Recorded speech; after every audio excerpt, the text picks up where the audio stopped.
So the title of this video is a little bit clickbaity. It is true. I did go from B class to M class in about 6 weeks or so. But that is far from the full story, and it is definitely longer than 6 weeks to just make M class. Obviously, I had pretty decent fundamentals, or so I thought. We'll dive into that in a second. But I was a decent competitor before that. What happened was I was sitting at the top of B class for a couple months, and I was hovering around like the 72 to 74 range. And there was a day that I went out to Pennsylvania. I went out to Sam Callahan's, one of his USPSA matches, and it's like a 2-hour drive for me. So it's a long ride getting there.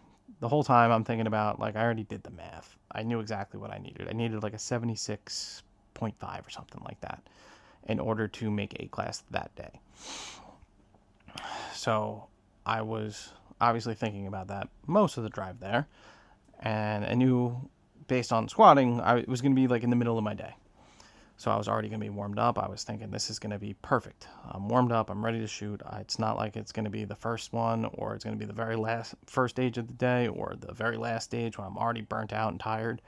So I was excited. I thought this was going to be the perfect opportunity to do it. It was a relatively easy classifier. So I had thought at that time. And I still think that it's a relatively easy classifier, but it does require efficiency. So I'm going to play the video now.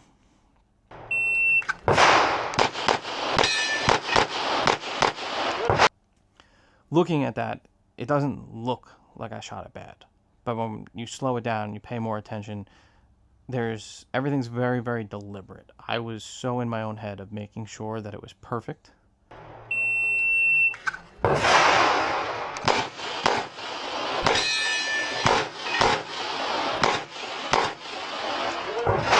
That I could do the absolute best I could. I knew the exact time I needed in order to get it with all A's. I was like 2/10 off. It was like I'll check it. I think it was like a 74%. I'll put it up on the screen. So I was just short. So I finished out the match, and then I have a 2-hour car ride home. So then I'm obviously thinking about it the whole time. Driving home, I was quite pissed off about it. And I was just thinking, like, I love the sport. Obviously, you guys see the amount that I shoot. I'm trying to figure out, what am I doing wrong? And then obviously you have to have a little bit of honesty with yourself. Yeah, I live fire practice a couple times a month. I shoot on average 4 matches a month. How often do I actually dry fire? Maybe once a week. How real is it? That's where I started to figure out, like, I'm not putting the right effort in, and I'm not paying close enough attention to what I'm supposed to be doing in order to make everything come together the way I wanted it to. So that night, I get back, I'm watching over the videos, and I'm just pissed off about it. I immediately messaged Sam. I was like, hey, look, man, can I come out? I want to do a one-on-one session with you. I want to see where you think that is the lowest hanging fruit for me to try and break through this. I'm tired of sitting at the top of B class. I know at many matches I'm competing with the A's. I'm not. I don't know. I was very frustrated, and I felt like I should have broken through that. And Sam was busy, so it was going to be, I think it was like 2 months from the time that I had messaged him to the time I was actually able to go see him. Between my work schedule plus the way he was crazy busy and he was booked out. So in that time, I was like, okay, I need to figure out what can I do on my own? What can I figure out? How can I actually push through this? So I decided I was going to dry fire every single day. And it wasn't, I knew that if I was going to try and do like 45-minute sessions, it just wasn't going to work. You're only going to be able to keep up that type of pace for so long before you just get burnt out and tired. So I was doing, in the beginning, like 25 minutes. And like those first 3 days were painful. Because I had this whole plan in my head. I was going to do like 5 different drills, and I was going to pay attention to all these different things. But by like the 4th draw in a row that I tried to rush through because I thought I could, and I thought that's what I needed to do, and I had fucked it up, I realized I need to slow down. I need to figure out exactly what am I doing wrong, and how do I fix it? How do I fix it permanently moving forward? How do I make it a solid habit?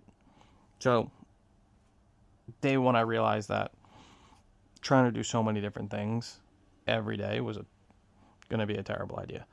So I took most of the first week pretty much just refining my draw, exactly how I do it. I made a couple of adjustments to my holster, and through that I was able to figure out exactly what I needed to do to get the perfect grip every time. What I'll do a whole nother video on how to diagnose and figure out your grip and figure out your reloads. That was another thing. Reloads in matches, it never really looks like they're that bad because most of the time they're fairly smooth. But when I'm trying to rush them on classifiers, or if I'm really pushing, they are kind of a mess. So that took a lot of effort too, to figure out how to get those more consistently clean. They're still not perfect, but it's definitely more consistent. There was another, so that was like the first week. And then I started focusing heavily on transitions and really making sure that I'm truly target focused. I mean, some of my dry fire sessions are done in here, which is why I have targets here. And I can play with these. I can cover parts of them, whatever. One of the things that I also did is I sent a video into Practical Training Group, and Joel Park gave me a huge insight. He noticed that on a lot of my further, more difficult transitions, I would overswing and then come back. And he thought that it was most likely that I would get sucked into the dot as the dot is approaching into the target, and then switch my vision back onto the target. And once I had that like aha moment, I was able to really hammer in what am I paying attention to in my eyes during transitions. So that was a huge help. Finally, the time comes around. I make A class, which was cool. I took second in B class out in Area 5. Literally the next day, I shoot a match at Central Jersey. I shoot 2 classifiers between the percentage at Area 5. If the classifier is there, I made A class.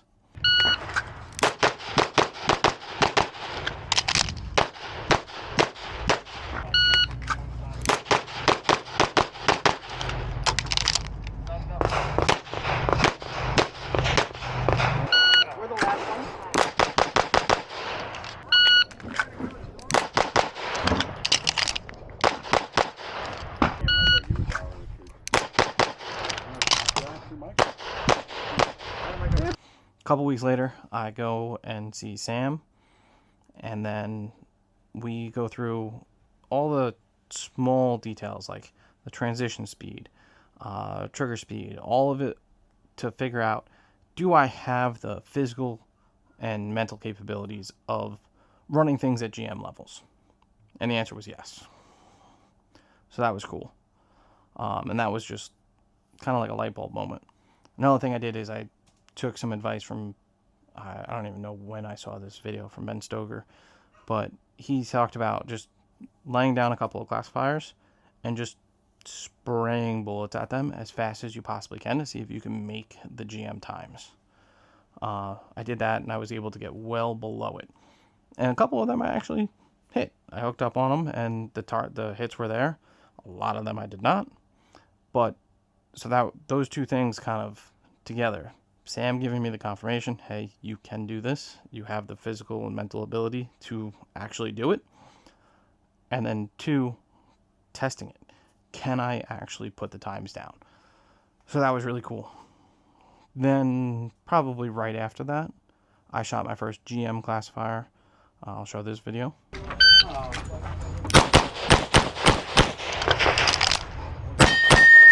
Yeah! If you're finished, unload and show clear. They play hammer down holster. 4-9. That was really cool. Very exciting to see that I finally was able to pull one off.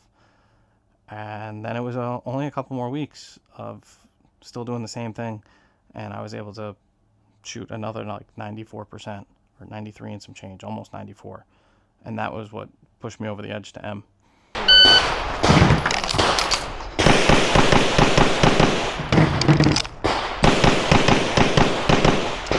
So flare.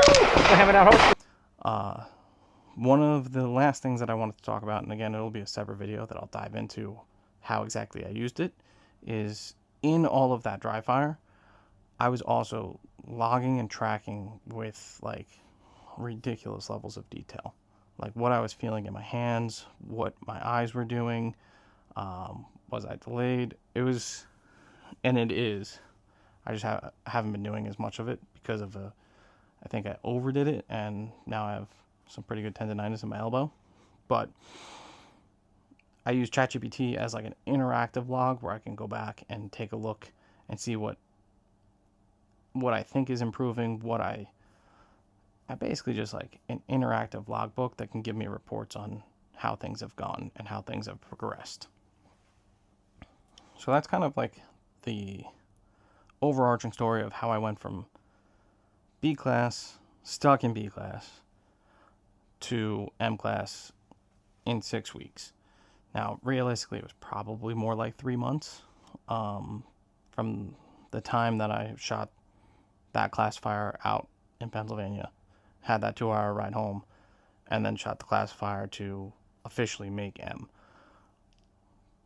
But all it came down to is just really focusing and being attentive in training. Not just waving a gun around, not just shooting just to shoot.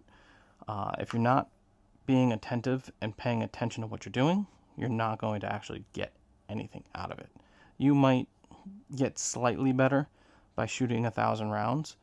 You might get a lot better by spending an hour broken up into 10-minute sessions over a week. The effort in paying attention to what you're doing, you're going to get a lot more out of than if you just spray bullets.